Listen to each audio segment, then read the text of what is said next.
Welcome करता हूँ मैं अपने YouTube चैनल में। तो दोस्तों आज मैं आपके लिए लेके आया हूँ ये मैक्स पावर का 2.4 kV का जो इन्वर्टर है, ये MPPT में। आज हम इसके ऊपर जो है ना बात करेंगे। तो चले दोस्तों, वीडियो शुरू करने से पहले आप मेरे चैनल MA इंजीनियर को लाइक करें और साथ में बेल के आइकन पर क्लिक कर दें ताकि ऑल नोटिफिकेशन ऑन करें, ताकि आपको नई आने वाली वीडियो की इंफॉर्मेशन सबसे पहले मिलती रहे। तो दोस्तों हम सबसे पहले जो है ना इस इन्वर्टर की डाटा शीट देखते हैं। इस इन्वर्टर की कैपेसिटी की बात करें तो ये इन्वर्टर 2400 VA और 1600 वाट का है, यानी कि इसके ऊपर आप 1600 वाट तक का लोड जो है ना वो रन करवा सकते हैं। तो इसके अगर इनपुट वोल्टेज की बात की जाए तो वो 230 है स्टैंडर्ड वोल्टेज।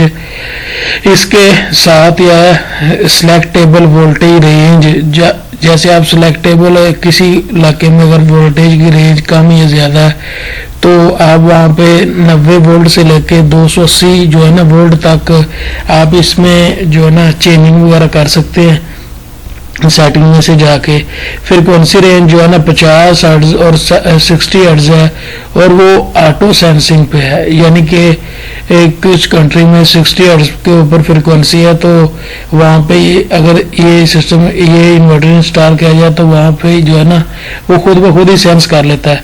तो जो आउटपुट की इसकी रेंज है, आउटपुट पे आए तो AC वोल्टेज रेगुलेशन जो है ना बैटरी मोड पे तो ये 230 जो वोल्ट है ना AC की वो हमें दे सकता है। पीक और में जो एफिशिएंसी है ना वो 85% है, यानी कि पीक और में जो आपने पैनल्स इंस्टॉल किए हैं पीक और में जब यानी कि पीक और होगा सोलर का तो उस टाइम इसकी 85% एफिशिएंसी होगी। तो जो इसका ट्रांसफर टाइम है वो 20 मिली सेकंड है, यानी कि जैसे ही लाइट जाती है तो ये ट्रांसफर होगा ना बैटरी के ऊपर, या अगर आपने दिन के टाइम भी बापडा दी हुई है तो ये यानी कि चेंजिंग जो करेगा ना अपनी स्विचिंग के लिए वो 20 मिली सेकंड है। और जो वेव फॉर्म है वो सिमुलेटेड साइन वेव है, यानी कि जो इलेक्ट्रॉनिक्स की चीज़ है ना वो इसके ऊपर आप रन ना करें, इलेक्ट्रॉनिक्स वाली चीज़। तो इसके साथ ही जो बैटरी है, अगर बैटरी की बात की जाए तो बैटरी वोल्टेज जो है ना वो 24 है, यानी कि जो बैटरी है वो 12 वोल्ट की और 12 वोल्ट की जो है ना 24 वोल्ट में लेके आएंगे तो इसके साथ इंस्टॉल होगी। तो जो फ्लोटिंग चार्ज वोल्टेज है वो 27.4 वोल्ट से उसमें कमी बेशी है 0.5 वोल्ट DC से। Over charge protection 30 volt DC है।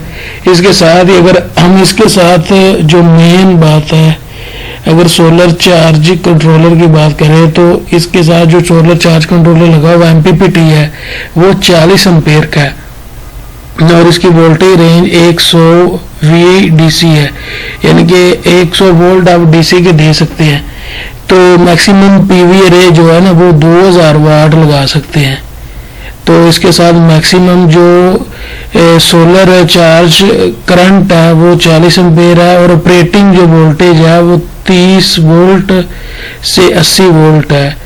अगर इसकी चार्जिंग की बात की जाए तो अगर आप वापडा से इसको चार्ज करवाना चाह रहे हैं बैटरी को तो 10 एम्पेयर से 20 एम्पेयर, यानी कि 10 एम्पेयर पे भी चार्ज करवा सकते हैं, 20 एम्पेयर पे भी। मैक्सिमम जो चार्जिंग करंट है ना सोलर का वो 50 एम्पेयर है। बाकी तो इसकी वो सिंपल ही है, यानी कि इसकी विड्थ लेंथ और हाइट कितनी है और इसका जो वजन है वो तकरीबन 5 kg है। और स्टोरेज टेम्परेचर जो है वो -15 डिग्री से 50 डिग्री सेंटीग्रेड है।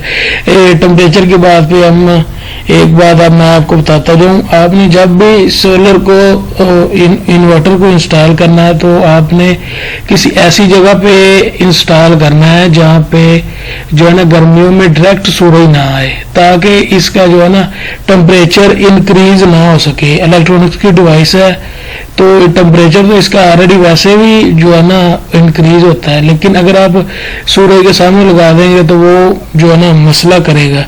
तो इसके साथ ही हम कनेक्शन की बात करते हैं, इसके जो है ना पैनल्स के कनेक्शन कैसे होंगे। तो ये देखिए दोस्तों, अगर हम 150 वाट के जो पैनल है उनकी बात करें तो इसके साथ 150 वाट का जो पैनल होता है उसके 21 वोल्ट होते हैं।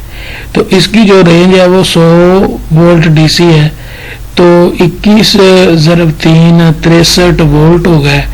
तो जो इसकी है ना चार्जिंग करंट की रेंज है, जो सोलर चार्ज कंट्रोलर की रेंज है वो है 40 एम्पेयर तक है। तो ये देखिए एक सिंगल पैनल के 8 एम्पेयर और 21 समथिंग 21 जो है ना वोल्ट होते हैं। तो ये देखिए 63 एम्पेयर वोल्ट हो गया और इस स्ट्रिंग के 8 एम्पेयर बने। तो अगर डबल स्ट्रिंग कर देंगे तो 8 और 8 16 जो है ना इसके एम्पेयर हो जाएंगे। अगर 3 कर देंगे तो इसके 16 24 हो जाएंगे और 32 एम्पेयर हो जाएंगे। तो आपने मैक्सिमम 2000 वाट तक जो है ना पैनल इंस्टॉल करने हैं। तो 150 वाट के जो पैनल है वो अगर आप 12 लगाएंगे तो वो हो जाएंगे 1800 वाट के पैनल। तो आप इसके साथ इतने 1800 वाट के ही पैनल इंस्टॉल कर सकते हैं। तो इससे आप यानी कि ज़्यादा इंस्टॉल ना करें, तो उसकी वजह से अगर जो है ना प्रॉब्लम भी हो सकती है, इन्वर्टर को खराबी वगैरह भी आ सकती है। तो इसी तरह अगर दोस्तों मैं बात करूँ 330 वाट का जो सोलर पैनल है वो आप इसके साथ कितने लगा सकते हैं, क्योंकि इसका MPPT चार्ज कंट्रोलर है। तो दोस्तों जो 330 वाट का जो पैनल है उसके 46 जो है ना वोल्टेज होते हैं और 8 एम्पेयर होते हैं। तो ये देखिए 9 एम्पेयर होते हैं। तो ये देखिए दोस्तों जो है ना 46 और 46 92 हो गया है। तो इसकी रेंज जो है ना वो 100 है। तो ये देखिए दोस्तों 330 वाट के जो है ना आप इसके साथ 8 पैनल लगा सकते हैं। लेकिन मैं आपको जो कहूँगा वो 2000 वाट तक रेंज है। सॉरी मैंने 8 कह दिए। तो इसके साथ जो है ना 6 लगने चाहिए, 6 जो है ना सोलर पैनल इसके साथ इंस्टॉल होने चाहिए। तो जो है ना वो 1900 कुछ जो है ना वाट बन जाएंगे। तो वो आप इसके साथ इंस्टॉल कर सकते हैं। तो दोस्तों अगर मेरी वीडियो ये आपको अच्छी लगी होगी तो इसको जो है ना लाइक ज़रूर कर दे और अपने दोस्तों में भी शेयर करें, ताकि और इस चैनल को सब्सक्राइब भी कर दे ताकि आपको हर नई आने वाली वीडियो की इन्फॉर्मेशन सबसे पहले मिलती रहे।